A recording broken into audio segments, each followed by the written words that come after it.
All right. Good morning.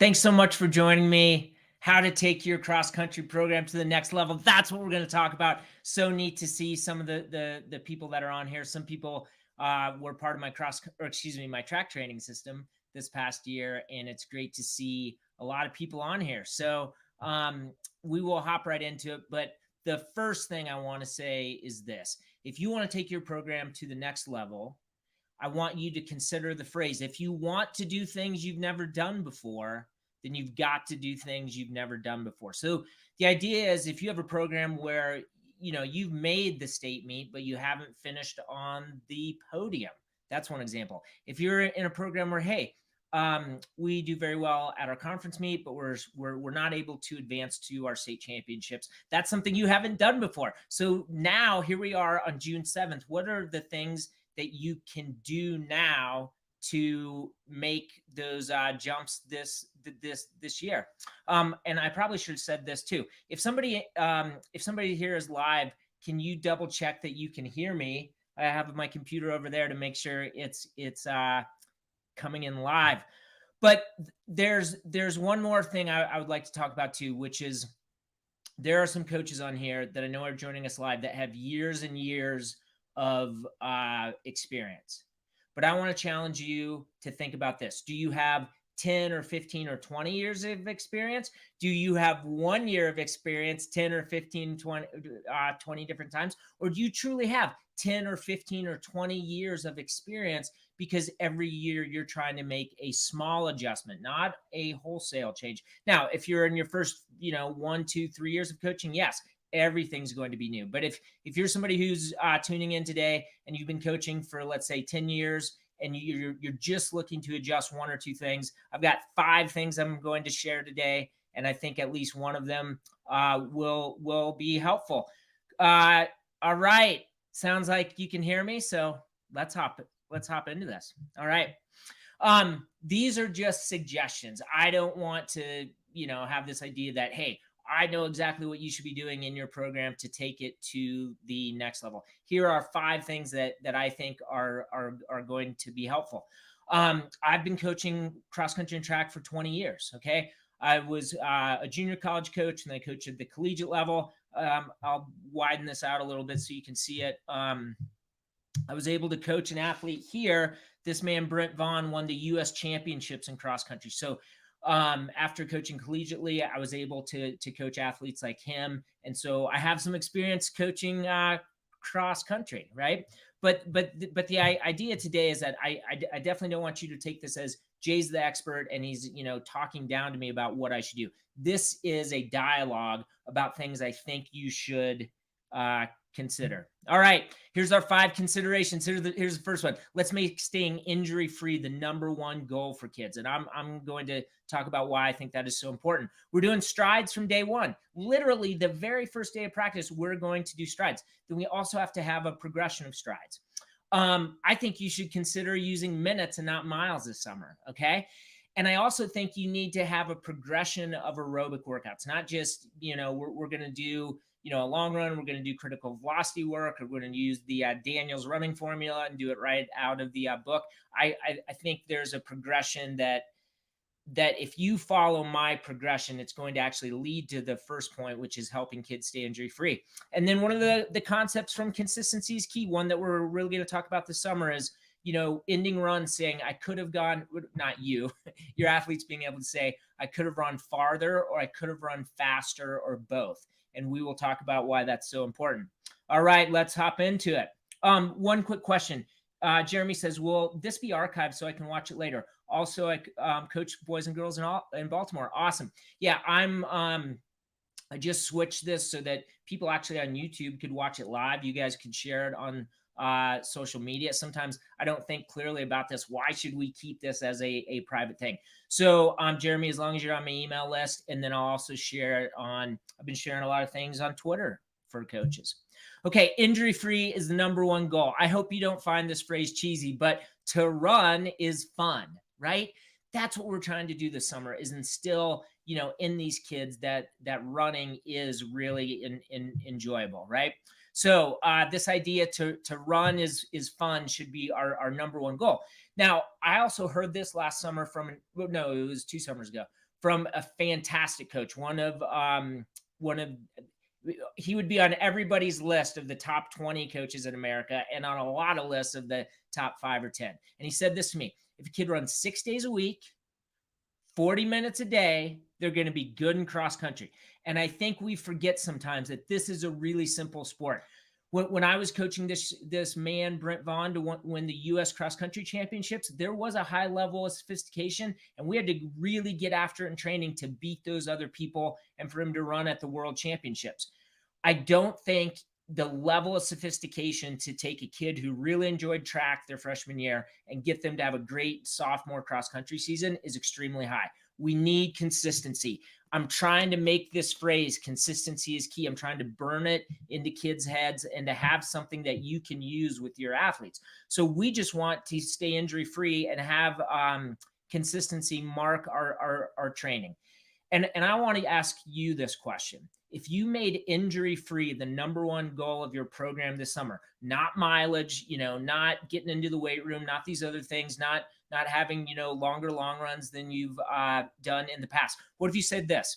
How good would your team be if your kids miss no days or only missed like 1 or 2 or 3 days?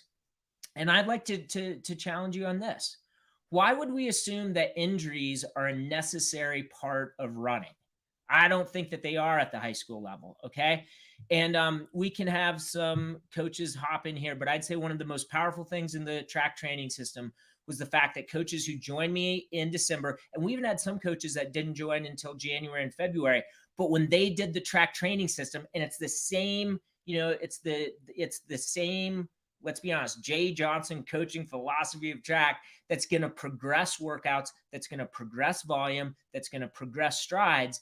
Those kids stayed injury free. So when they ran PRs in April and May, it was because they were injury free all year long. Another thing too, it's just fun. I mean, let's go back to our very first point. To run is fun. If you've created a culture where kids enjoy running, it is really sad, disappointing. It's a bummer, however you want to phrase it, if they're not able to train. Okay, so let's make being injury-free the number one goal of training this summer. Okay, strides on day one. These are not fast. We're doing them at 5K effort.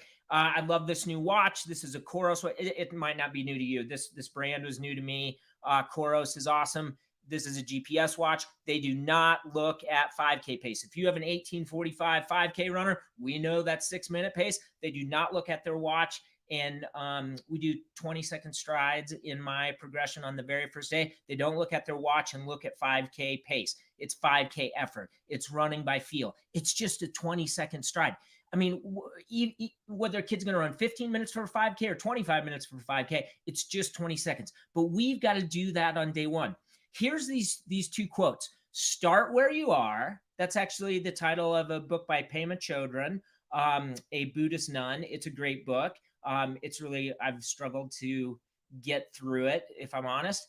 Another one is we're always behind. And that's a quote from Vince Anderson. When I was coaching at the University of Colorado, he was at Texas A&M, and he was kind enough to, chat with me at meets. Okay. But that's actually a phrase from a podcast I can't find any longer, from the Canadian version of USATF, right? Start where you are. On the very first day of practice, they're not ready to run 20 seconds at 800-meter pace. Even though 2 weeks ago they were running track, we need to start at 5K effort. But the flip side is, this is my next point, 100 meters at 800-meter pace. When in the summer should kids be able to do this, and why? I would like to say this: as soon as possible. As soon as possible. We want kids fired up, ready to go, strong, able to run 800-meter pace for 100 meters, right? Now, I don't know if at the end of the cross country, at the end of their best cross country race of the season, if those last 100 meters of their 5K will be at 800 pace. But can we both agree that if they don't have that capacity, they're not going to run to their potential in that race? So we've got to be moving towards 800-meter pace as soon as possible. But what can we do the first day of practice? Let's just do 5K effort. And if you're saying, Jay, how are we going to progress from 5K effort to 800 meter pace? That's one of the documents I have. It's a progression of strides, and later on today I'll show you what that is. Oh, okay. This is one that's going to be maybe a little bit controversial, but I want to walk you through why I would like you to consider measuring minutes and not miles this year. Let's talk about our 10-minute run. Our 10-mile run that takes 70 minutes. I made the math easy for both of us on a Tuesday morning. 7-minute pace, right? So this athlete, if they're running a 10-mile run and they run 7-minute pace, it's 70 minutes. But my question to you is this. Let's say they did this in June. We have amazing running weather right now in June in Colorado. It's going to be about, I don't know, like right now it's probably about 70 degrees, right? In late June, in July, into August, unfortunately, our climate is such that it's going to be hot in most places. And my question to you is that 10-mile run going to take longer, or is it going to be faster than it is right now? Even if the kids have gained fitness and you're like, well, they would definitely be running a 10-mile run faster on a really hot day. It could be a brutally hot and humid day, and they actually run 72 minutes, 73, 74. And my question to you is that in their best interest to be out there on their feet longer? Think about what's happening biomechanically. They're kind of shuffling through probably those last 5, 10, 15 minutes because, you know, it's not like they're going to start this 10-mile run and say to themselves, it's really hot out. I'm going to run, you know, the first 5 to 6 to 7 miles at a very comfortable pace and then speed up. No, high school kids in July, in August, who've been meeting you for multiple weeks, want to get better. And the idea is if we run by minutes and you say today is 70 minutes, it's not 10 miles, our goal is 70 minutes. And even if they only run 9.5 miles, they still get that great aerobic stimulus. As we talk about, and consistency is key. You probably know this. We've got to build the aerobic engine in the summer, and that's why we're doing this run. But the bottom line is with my coaching, not only do we do that 70-minute run, we're tacking on the post-run work. Now, as an aside, the post-run work on a really hot day, instead of going right through it and doing 20, 25, 30 minutes of work, we're going to break that into chunks. We'll do a little bit, take 90 seconds or 2 minutes and get some water. If you want to understand, you know, kind of the physiology underlying this, if our heart rate is elevated and we're trying to extend that aerobic stimulus, in the most basic sense, that's just what we want, is our heart rate elevated for a longer amount of time. But as we know with cardiac drift, right, we're going to have that increase in heart rate over the course of this day. So bottom line is I want you to consider that 70-minute effort late in July into August, the athlete feels good about what they feel like they accomplished the task for that day, right? And then this is something from the Boulder Running Clinics in 2018. John O'Malley, boys coach at Sandburg High School. If you don't know who he is, you'll understand this stat. He is the only person to coach 2 Foot Locker champions, okay? Lucas Verzbikis and Dylan Jacobs. He also has amazing 4x8s. He has I think the 10th fastest miler in his program is 4:10. So he's had 10 guys at 4:10 or faster. And that stat was around, I think, 2 or 3 years ago, prior to super fast shoes. Okay. Now, if you're going to push back on this and say, hey, I have a program where miles has been something historically, we have a 100-mile club and a 500-mile club. And we've got, I think the best way to push back on this is say, Jay, we have a great 10-mile loop. And it's a loop around our town, or it's around a lake, or it's around a forest preserve. And it's a big deal for kids to build up to that. And for my older kids who can run 12 or 13 miles, man, sometimes we just go out and run 10 miles really hard. I get it. Okay. So if you have that, it could be an 8-mile run. It could be a 13-mile run. I think for most people, it's probably 8 to 10 miles is something that we'd like kids to build up to.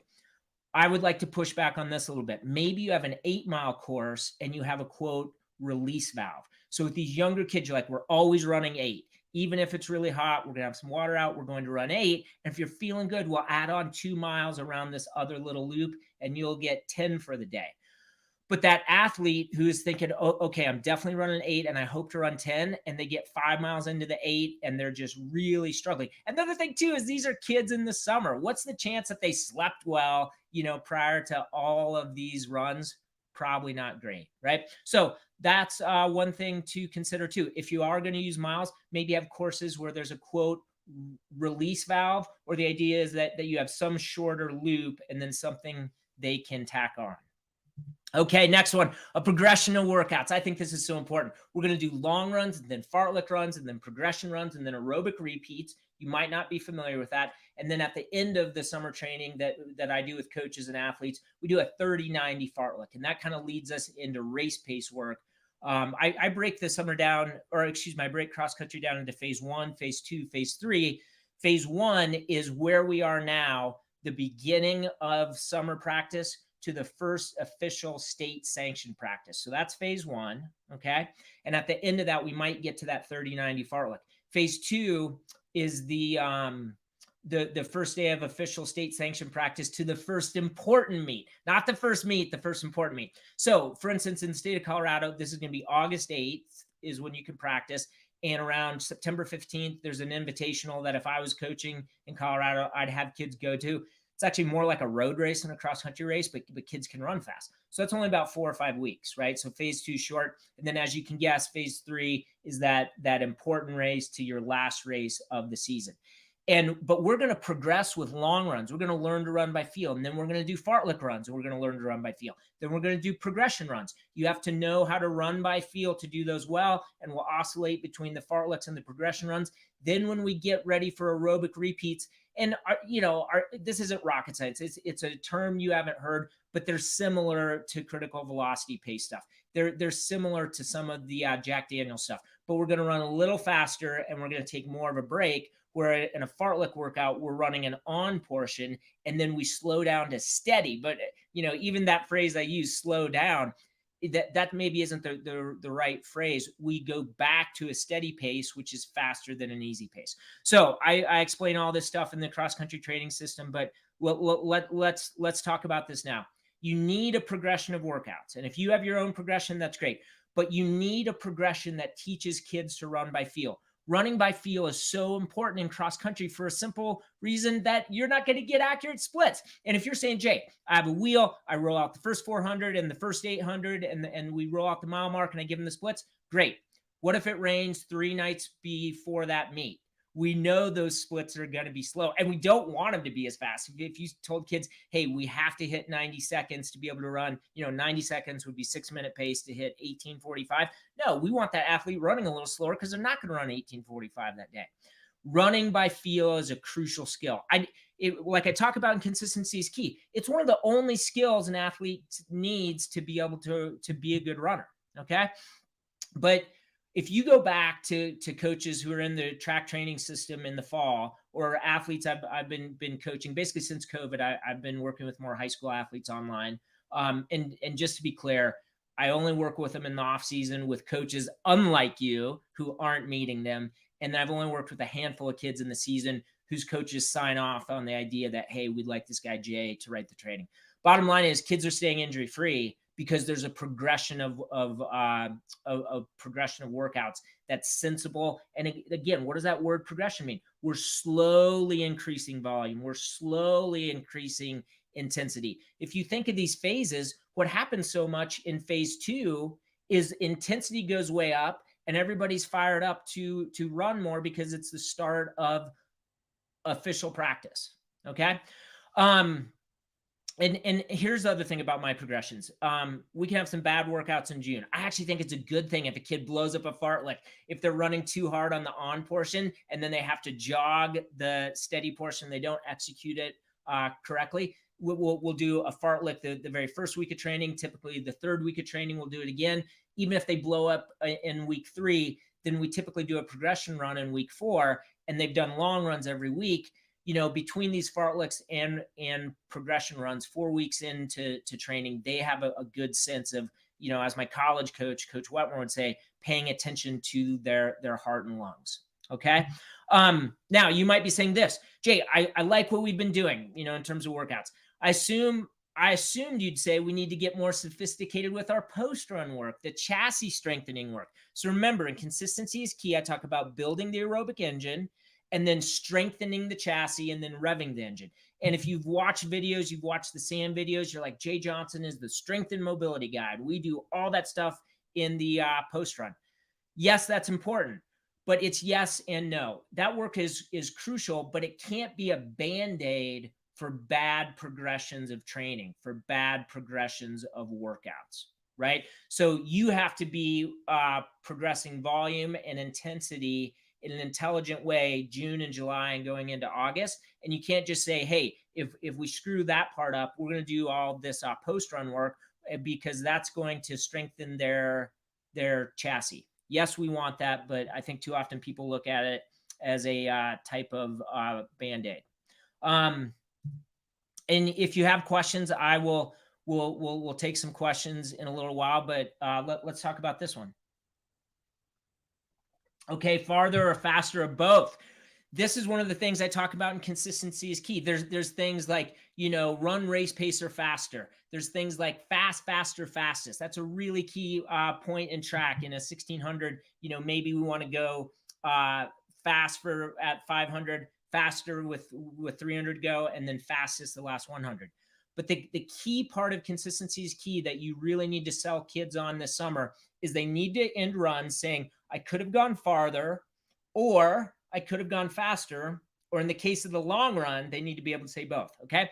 When athletes can say one of those two things, they've run controlled. Let's go back to our very first point. We're trying to keep kids injury-free. We're trying to have a really great summer of injury-free training, and we need all these runs controlled, okay? Now, you need to know which workouts you need to be able to say this for. So the long run, I always want kids to be able to say, I could have run farther. 10 more minutes is typically what I want them to say. You might have kids who for a long run is only, I have one of these plans in my cross-country training system where it's only 18 minutes for the long run. If you think about it, you might have that athlete. So for them, we just say, could you run 5 more minutes? But for those kids, for almost all kids, I want them to be able to say, I could have run a little farther and I could have gone a little faster. Your kids who are running hour long runs or 70-minute long runs, they should be able to finish saying, I had 10 more minutes in me and I could have gone faster. We do not want to be redlining this summer in long runs, okay? So in that case, farther, faster, or both. Fartlek workouts, we just need to be able to say farther, but what that means is we use these 5-minute segments, 2 minutes on, 3 minutes steady, then we'll progress to 3 minutes on, 2 minutes steady, and they just need to be able to say, I could have done one more 5-minute chunk. Progression runs, same things. We're doing 10 minutes, 5 minutes, 5 minutes. Sometimes with a new kid, we might just do 15 minutes and do 5 minutes, 5 minutes, 5 minutes. At the end of that, and they don't even need to be able to say, I could have gone 5 minutes. If they could say, I could have run 2 or 3 minutes longer, that's fine for the younger kids. Older kids need to be able to say, yes, I could have run for 5 more minutes, maybe even 6 or 7 more minutes at that last pace. But with all this stuff, we need to be able to say one of those things, or in the case of the long run, both, to know that the workout was controlled. And if you've read this book, and I got a lot of great feedback that kids really like the idea of fast, faster, fastest, that they had that idea going into workouts at the beginning of the track season, and then we're able to execute that, at the end of the season.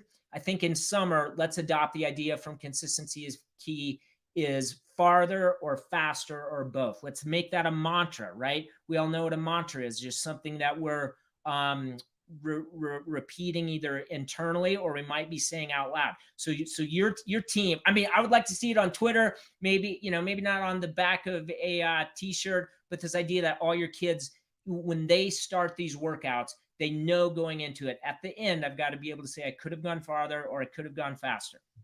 Okay.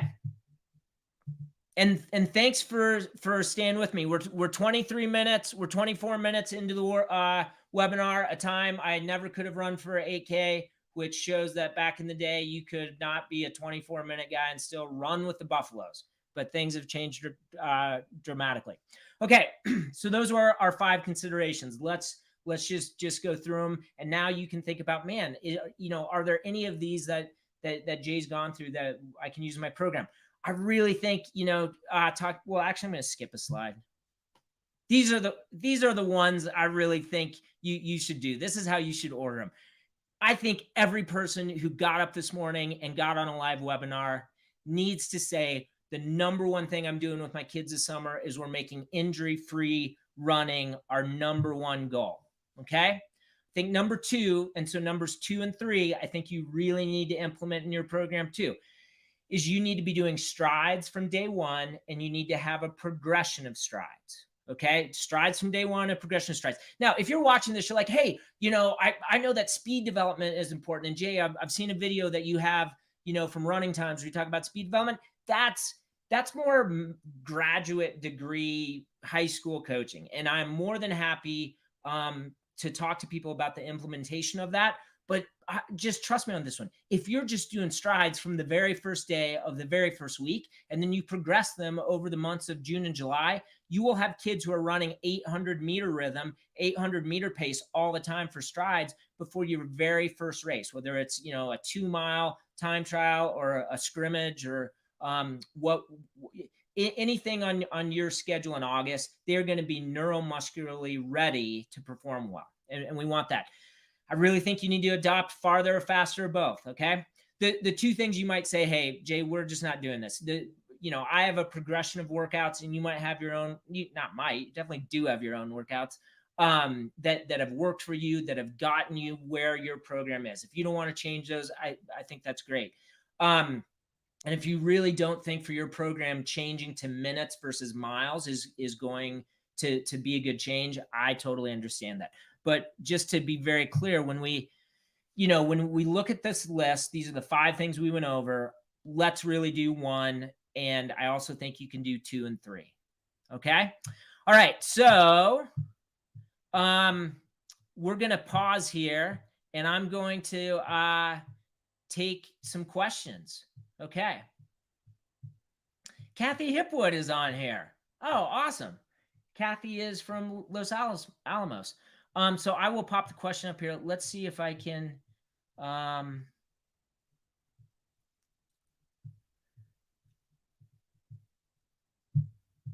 Okay.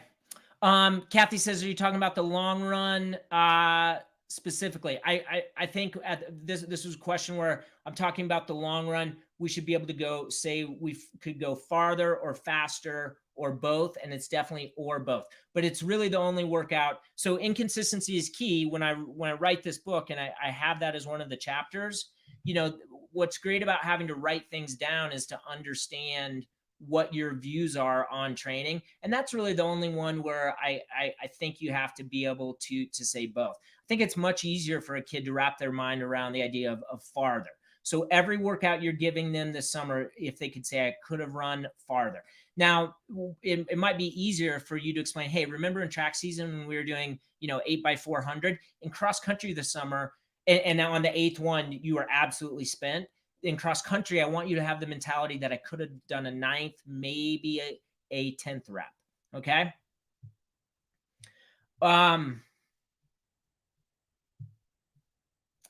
Okay. So,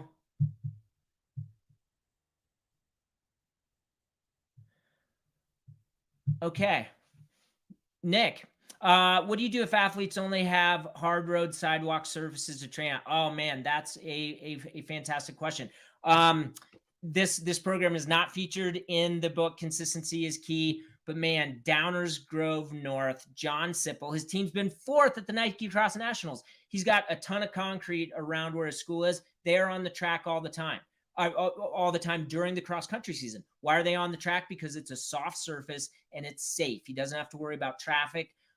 So I think you might be doing a lot of race pace stuff on that surface. The other thing is, man, if a kid is really serious, if they're coming to you saying, I want to be the best runner I can be, I think you need to say, hey, can we drive 15, 20, 25 minutes? When I was a coach at a junior college in Kansas, I had this long run place that we had to drive 25 minutes to, but it reminded me of Magnolia Road in Boulder. Now, it obviously wasn't an elevation, but it was hilly. It was really challenging.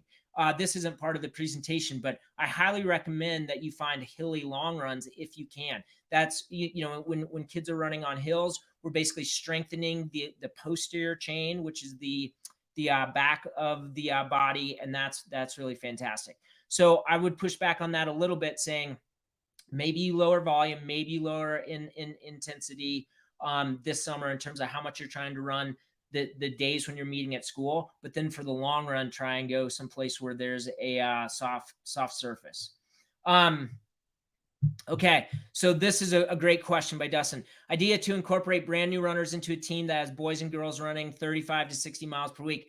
I've got training plans, and we're about to go into them here, for a no prior training athlete. And one of the things we'll do in the first 3 weeks of training, we'll do circuits. We'll do running circuits. I will have that. If you go to all my social media places, whether it's Instagram or on Twitter, there's a link, and you click that link, and it's got, when you click that, it's got all these other resources on there. So I will put that up there later today, which is circuits for runners. And these are running circuits that you can do at the track. And if we go back to the last question, you can do a running circuit at a track or at a field and really increase and really have a very solid aerobic stimulus and have kids in one spot. And then the other thing, Dustin, is let's just, you almost have to have a different mentality of what is good running, what is serious running. And we are progressing them. I mean, I progress these kids from, as just a 15-minute run is the longest they'll do in week 1. And then I believe the second run is a 17 or 18-minute run. We're just being really patient. Another thing I'll talk about in the video in a moment is we do Jeff's warm-up, we do the running. And so that 15-minute run really is just 5 minutes of running, then 10 minutes where we're doing strides. Then we do the post-run work. We forget too often that we can extend the aerobic stimulus with not a ton of running in the middle. Jeff's warm-up's 13 minutes. Now we've got 15 minutes for running for this kid. Now we're at 28. Now let's say we have 12 minutes of post-run work, right? And so now we're at 28, but now we're at 40 minutes, a 40-minute stimulus for a kid, but they only ran 15 minutes. Okay. So if you have some more questions about that, I can hop in there. And hey, let's start off this next part with Linnea. Love the no prior training plan. Was so helpful for my track girls this past spring. Linnea joined the track training system. Her girls had a fantastic first track season. And I even saw some cool stuff on Twitter where her girls are ready to go this year. Okay. Now we're going to do something I've never done before on a live stream. Ready?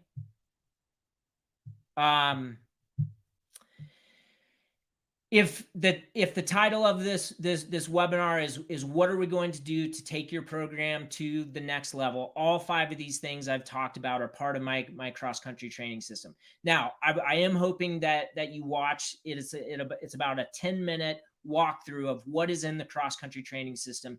What I just gave you are 5 things that you can implement right now, right? Things that you can leave this webinar. You can go for a run, you can go for a walk, you can go to a coffee shop with a pen and paper and say, how can I use these things to take my program to the next level?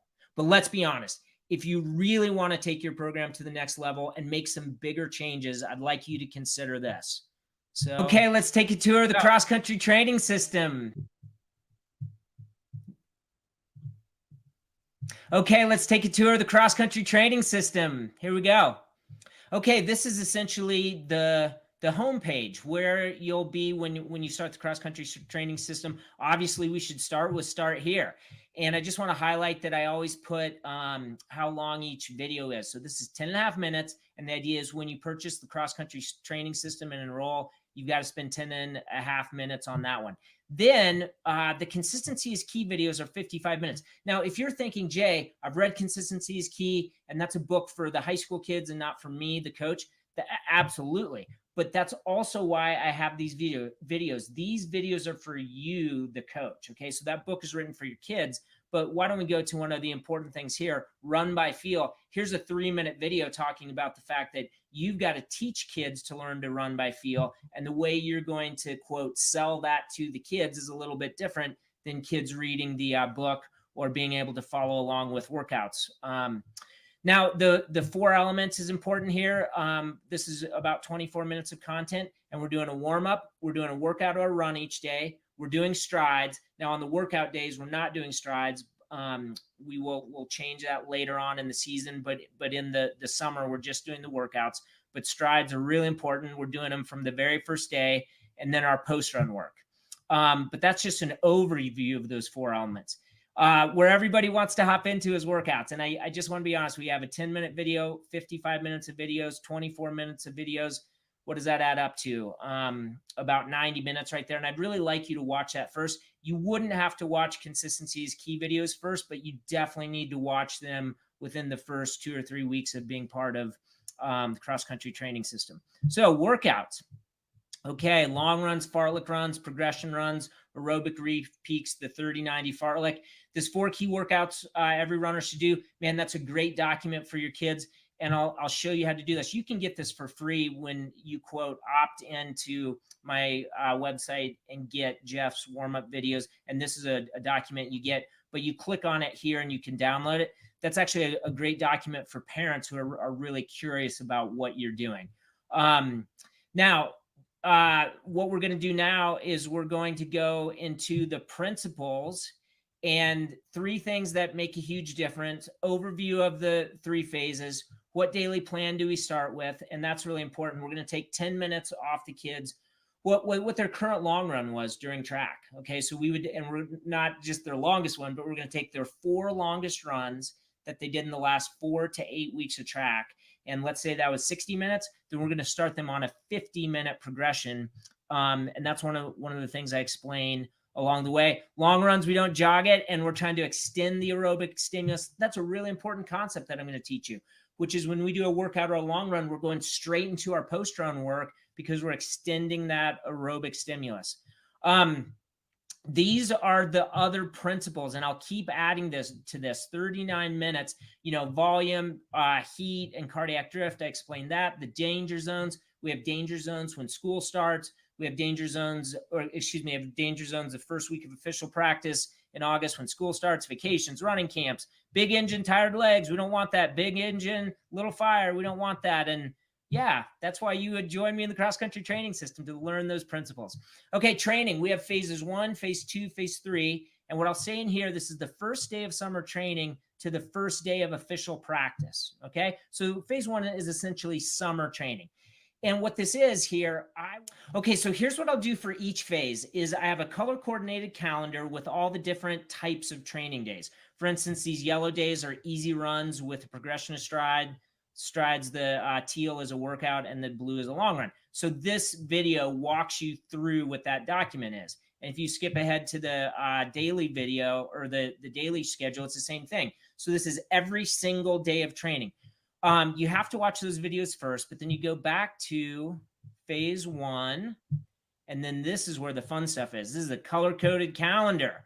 Okay, so we download this calendar, and there's one with smaller font and bigger font. Let's check out the smaller font one. Okay, so as you can see here, we've got our long runs, we've got our challenging aerobic workouts, and then I walk you through this, and then over here, things to keep in mind. So in week 8, and I help you figure out, hey, which week do we start with?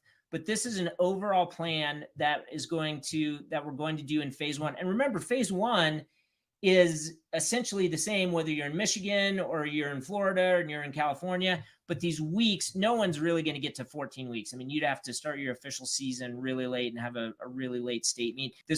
Most people are going to get through 10 or 12 weeks. But the bottom line is like, if we highlight over here, I think these things are really helpful. This is an easy week for an athlete to, quote, dig themselves a hole with fatigue. The progression run is likely a long run, and the post-run work is now challenging. For instance, an athlete. So I don't need to go into more of it, but the idea is this is something that's really helpful. This is a very simple column, things to keep in mind. But if you're doing the cross-country training system, you have that document, and you can refer back to that.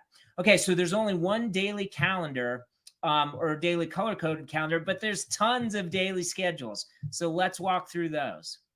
Okay, this is the fun one. This is the daily schedules, and then we have all these different training plans. No prior training as kids are just coming out for cross-country.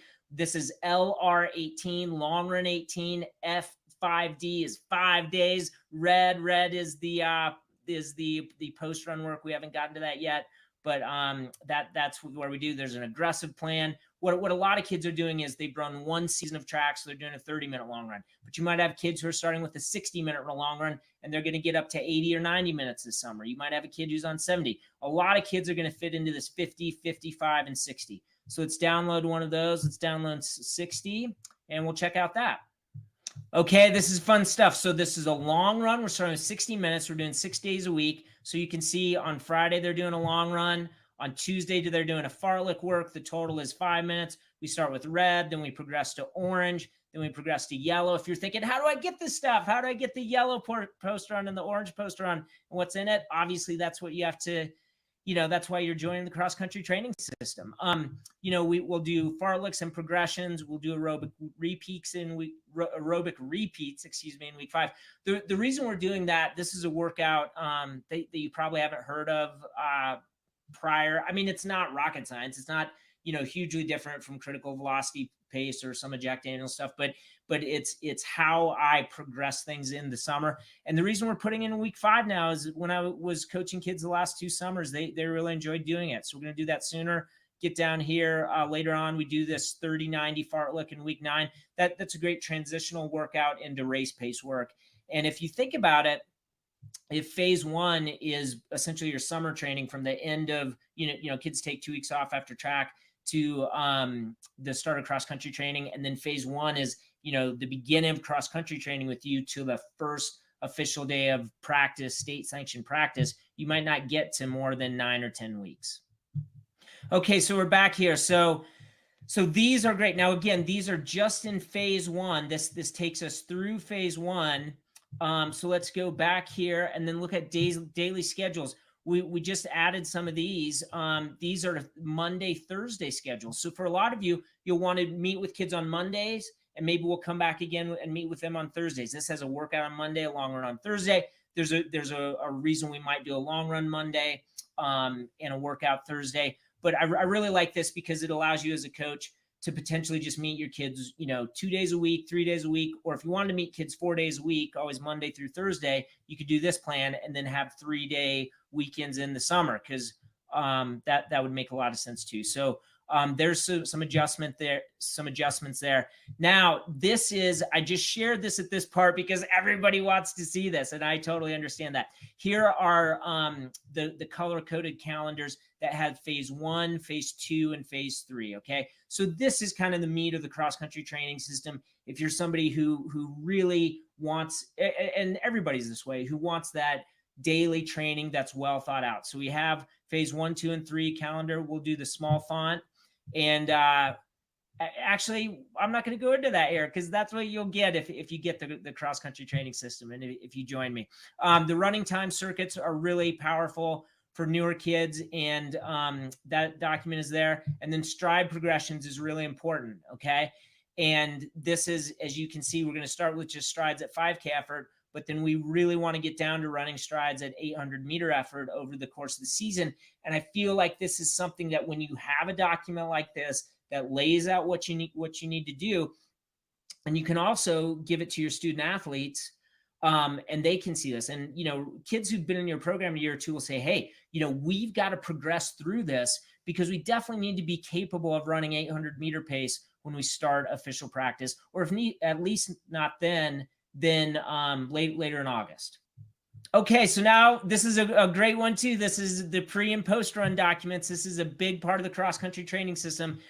Jeff Boelé's warm-up is here, and this just lays out what you do for a warm-up for cross-country, and I've written out what's in his warm-up and then what kids can do for strides. I also have an adjusted Jeff's warm-up.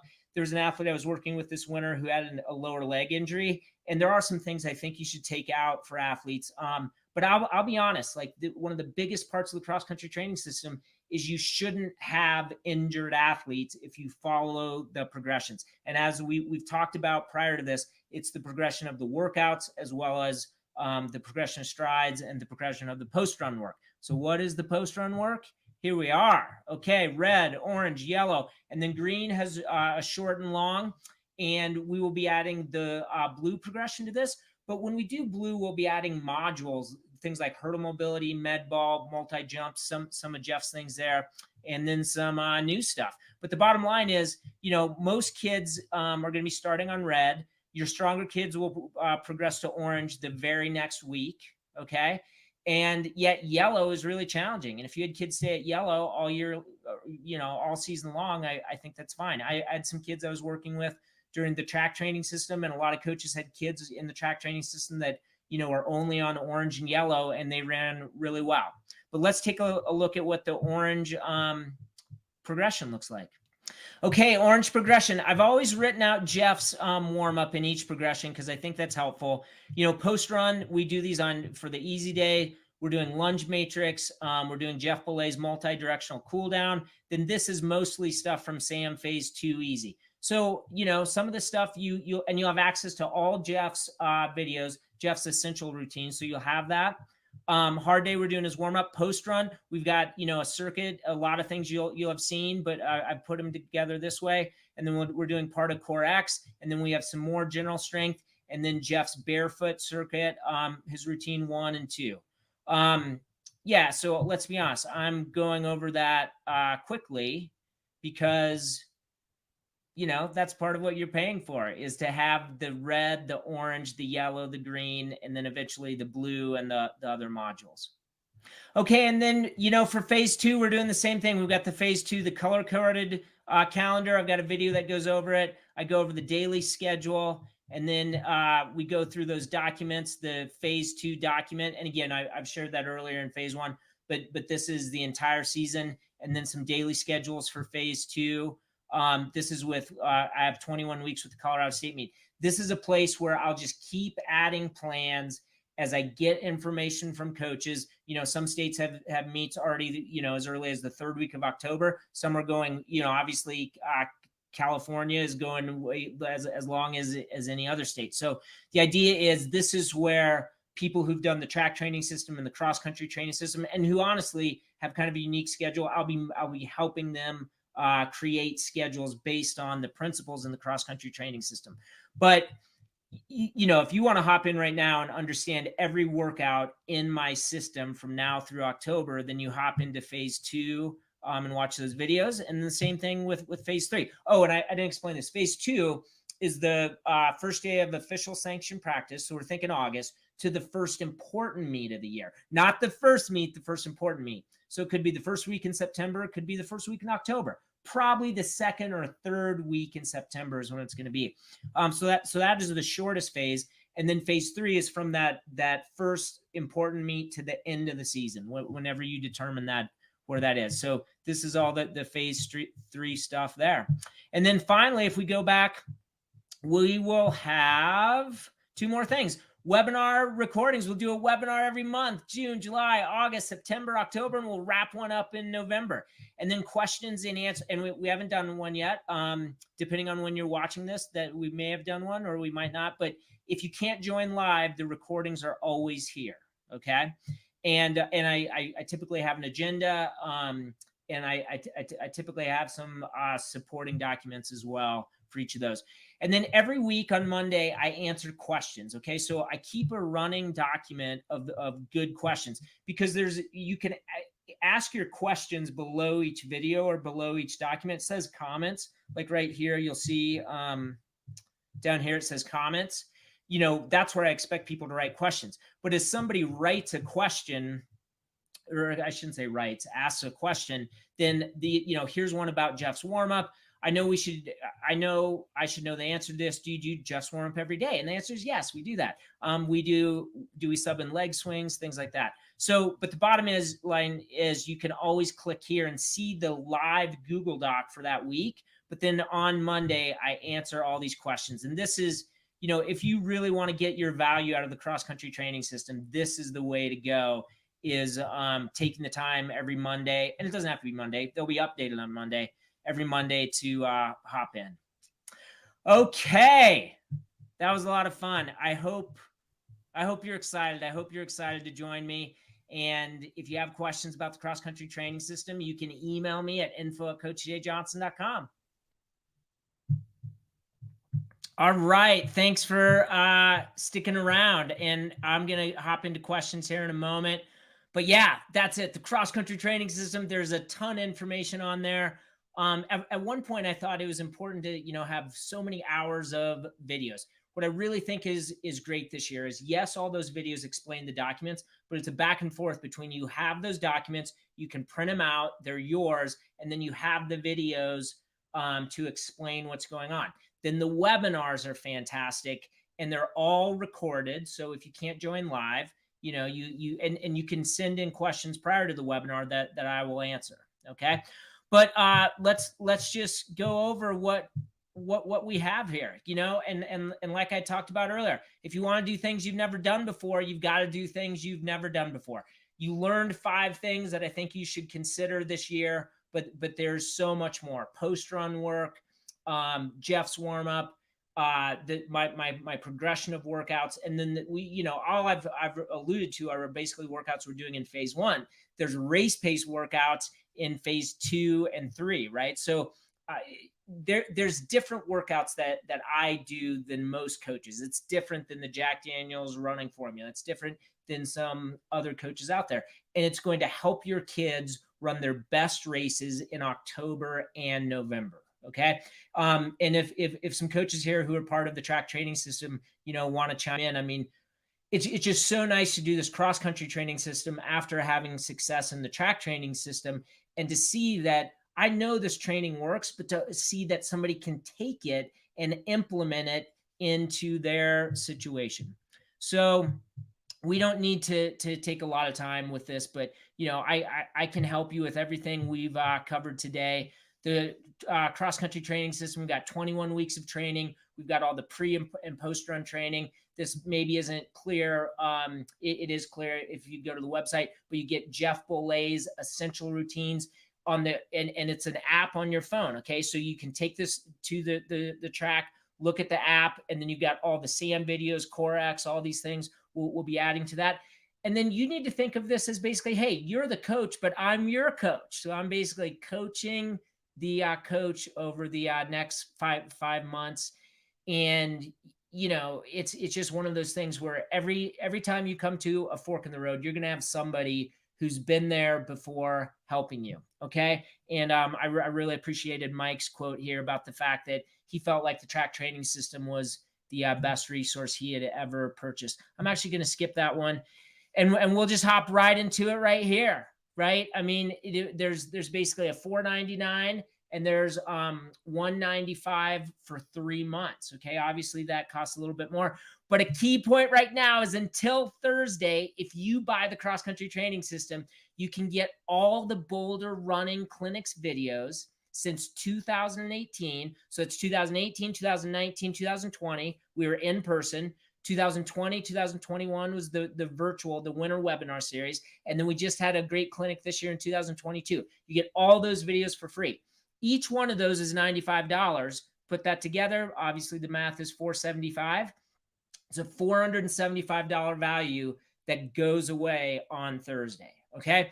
Now, if you're somebody watching this and you already have Boulder Running Clinics videos, I'm going to be sending later today. You're going to have access on this same platform. It's called Kajabi, but basically on CoachJayJohnson.com, you'll have all your Boulder Running Clinics videos. So let's say you came to one of the clinics, or you own some Boulder Running Clinics videos. Now, when you purchase the track training system, the automation is really cool. It just puts that into your account, and you have access to all those videos. And it's been Jonathan Dalby at Mountain Vista. It's like, Jay, I want it all on my phone. I want one spot, to have everything. So you'll have videos that you can, be at the track, have a warm up, have all the post run work.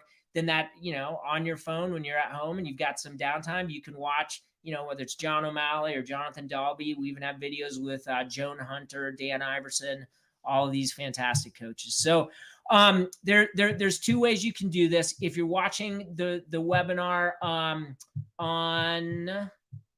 the webinar homepage, you just scroll down, and then here you can see you can enroll in the $495 or the 3 payments. I'm pausing here a little bit. I'm going to put it in the chat in YouTube, and you can obviously just go to CoachJayJohnson.com. The other thing too is that, hey, in my family, a $495 purchase is a significant purchase. So what I'm putting here in the chat right now is the link to the cross country training system page. Take some time to read through that, and you'll see a lot of testimonials. I mean, I just think there's nothing I can say at this point. Obviously there's all kinds of things. There's training plans, videos, all this stuff, but there's plenty of testimonials from coaches who did the track training system, and it was transformational for their teams. Okay, so that would be one reason to hop in there. So let's go back here now. Let's take some questions. Okay, so I am going to put this stuff up here. Sarah, I was in the track training system. Our kids had incredible success. It was a no-brainer then to move on to the cross-country training system. I think post-run was a true game changer for our kids. And then Linda, agree with Sarah. Our kids ran with confidence and had a complete mindset shift. Post-run was awesome, and progression of strides was a game changer. And then Brian was part of it too. We had a lot of improvement in our program with the track training system. The kids have loved the cross country training system so far as well. Yeah, so we've had some coaches already, a part of the cross country training system that are doing these progressions. And one of the questions in here, I can scroll through it, or if you just be willing, if you had a question, it's hard for me to see it here. Feel free to copy and paste it and ask it now, and I'll start taking questions. But I think one of them is, I've got kids on my team who can run 50, 60 minutes, but I've got these kids who are new to the team. And I think what Brian's alluding to here is that I've got all the different training for the different types of kids. Now, you need to figure out, hey, are we practicing on Monday and doing a workout Monday and a long run Thursday? Or are we doing a workout Tuesday and a long run Friday? I mean, once you figure out what your team is doing, we can, from a kid who's never come out for cross country, okay, or a kid who's going into their junior or senior year and maybe has a chip on their shoulder from track because both you and they know that they could have had a better season in track than they had, and they're fired up to train. And then all those kids in between there will have training.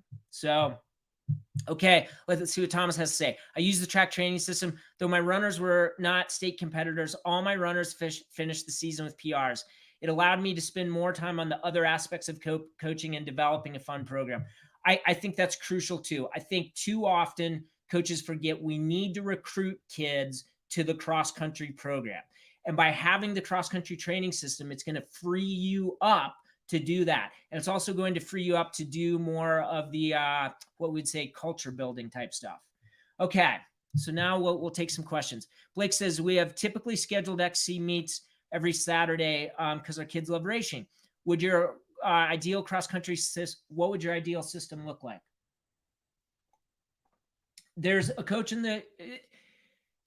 I think if you have 12 or 13 or 14 meets and you want kids to run 5K all out, I do think that's too many. And I know that might be hard to change. I think too often, we'll just bring this out here. This guy here, Brent Vaughn, when he won the U.S. championships, when he was a professional runner sponsored by Nike, he hadn't run any cross-country races before he won the national championship. Why was that? We were focused on the U.S. half marathon championships. And I kind of ironically, in some ways we got very lucky. Neuromuscularly, the pace he needed to run at the cross-country championship, a pace we thought would win that race for sure, and it ended up happening, was the pace he had been training at for a half marathon. Okay, so those are the two extremes. Never running a cross-country race before the national championship to running 14 or 15 times, which I think is too much. I think I used to make a mistake where I would have kids under racing in cross country. So whether it's 5 or 10 or 12 races, I mean, we're probably looking at 7 or 8 all out 5K races. But for your younger kids, a lot of races are good. As I talked about in a recent newsletter, my daughter just finished, or last fall, ran cross country in middle school for the first time. There were too many races in my mind on the schedule when I first got it. But then I thought, hey, a young kid needs to race a lot. And I think the key point, the key answer here is it depends, right? Jeff Boelé, my friend, always uses that because often the answer is it depends. So Blake, if you're part of the cross-country training system, we're going to talk about, hey, your kids with no prior training, we're going to race them more. If you've got kids who are, ready for a 60-minute long run now, and they're going to be doing 75 or 80 minutes at the end of the cross-country or at the end of the summer, man, we're not going to race those kids as much. We're going to do harder workouts and race fewer times. And because there's very few times where we're going to want kids to, basically sandbag the first 4K of a race and have a big last 1,000 meters. Okay. So this idea that when we put on a uniform, we're racing hard is one that I believe in. I think it's what you want to be known for as a program in your city, in your area. So yeah, that's the type of thing that we work through over the course of the year. One thing I should say too is that, the cross-country training system, it's not like it's static this summer, but there is a progression of workouts, whether you're in Florida or you're in California or you're in Maine, right?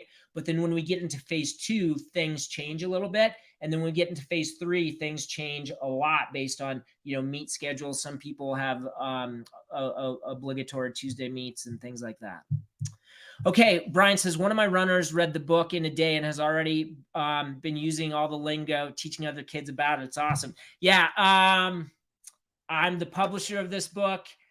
You can say it's self-published. The term I use is indie published. It's much better for me and my family to publish it. I don't think anybody's ever read and said, oh, it feels like a self-published book.